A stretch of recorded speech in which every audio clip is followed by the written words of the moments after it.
The relearning pipeline could draft an entry, turn it into audio, render a video, and push the result toward publication.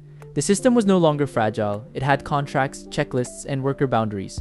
But then I looked at the LinkedIn output the way a reader would. That changed the problem.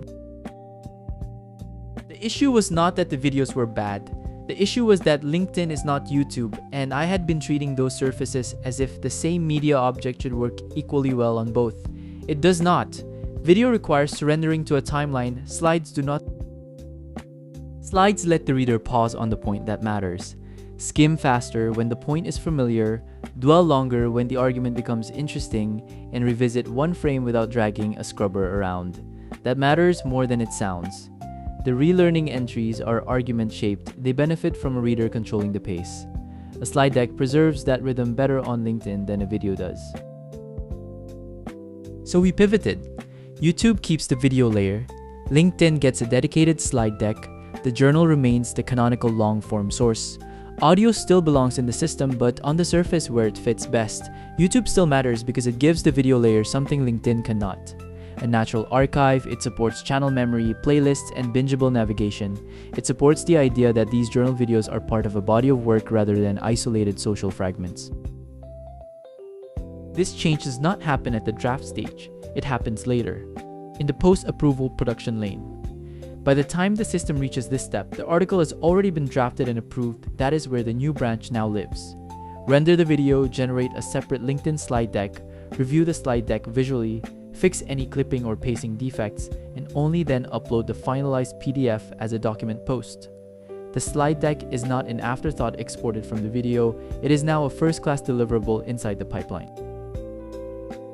The pivot created a second realization.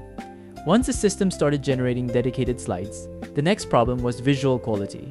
And visual quality is exactly the kind of place where reasoning alone is not the whole answer. The top-level build lane is powered by a high-reasoning agent that remains valuable because the pipeline still needs architectural judgment.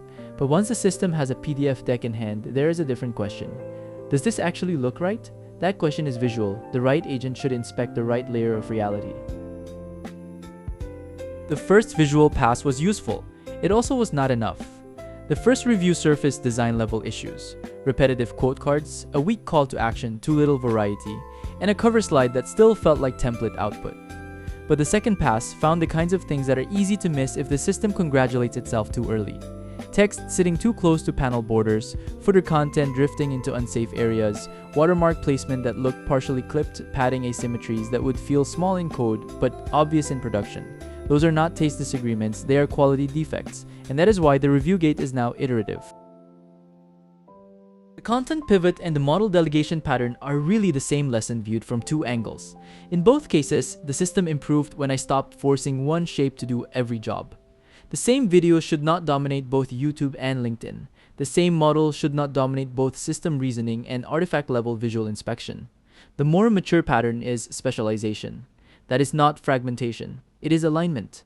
The system became better the moment each layer was allowed to become more honest about what it was for. The feature did not become real when I had the idea. It became real when the idea hardened into contracts. That is what makes a pipeline trustworthy. Not that it can occasionally do something clever, but that once it learns a lesson, the lesson gets stored in the workflow so the system does not have to relearn it from scratch on the next run. The final goal is not to post everywhere. The final goal is to help the reader meet the idea in the form that gives it the best chance to land.